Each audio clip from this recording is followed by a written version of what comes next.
You know, I've got this this concept I call train in a box, where actually I'd love to talk to the local governments, the state governments, and say, look, here's the deal. You give us access to the highway, so we have a rail corridor. You pay for it. We'll put money up so we're partners in that, so we actually have skin in the game. We can build it much faster than that. I'll guarantee that you don't lose any money on it, so there's no operating losses, and you'll end up with a train in short order. And I think when you start looking at the city pairs that make sense around the country, there's literally dozens of them. And I think sitting down with those governments with this, once this is actually up out of the ground, is starting to be built and whatnot, that's the next step of it, is this kind of train in the box program to talk to people about how they too can have a train in their hometown. The city pairs that we think make sense are actually numerous here in the United States. It's what we call the too far to drive, too short to fly city pairs. 2 population centers, densely populated, 200 to 300 miles apart. So, you know, Dallas, Houston, Portland, Seattle, Atlanta, Charlotte. There's many, many of these trains that deserve to be built and will be built, I think, as a result of this this program getting off the ground. Wow. How am I doing so far, Mama? Here we go! Hey! Who turned off the lights? Ooh, high-speed trains go really, really fast. It makes me feel excited. I've never actually ridden on a high-speed train before. That's actually good. It shows the, you can actually see the bridges and stuff. This looks great. Oh yeah. Wow.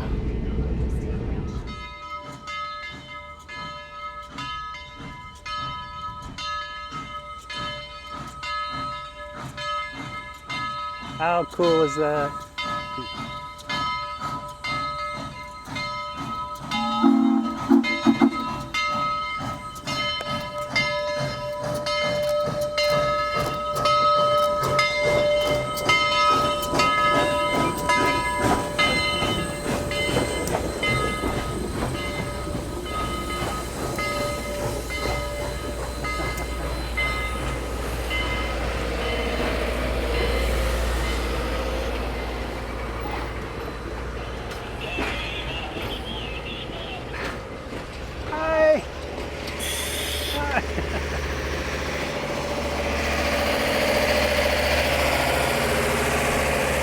That's too fun.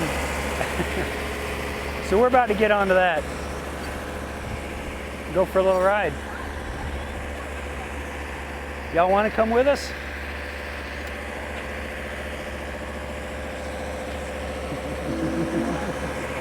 Like just being here.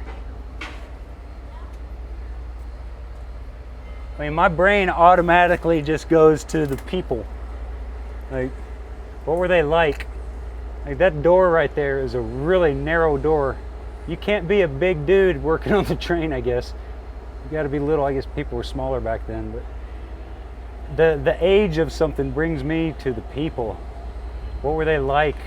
You know, in the golden age of rail, they say the people would work on long distance trains. It was a lifestyle. It was their home. They had little lunch kitchenettes on the cabooses, or I forget what section of them, but these people lived on the train. They didn't go home at the end of the day. This was their home.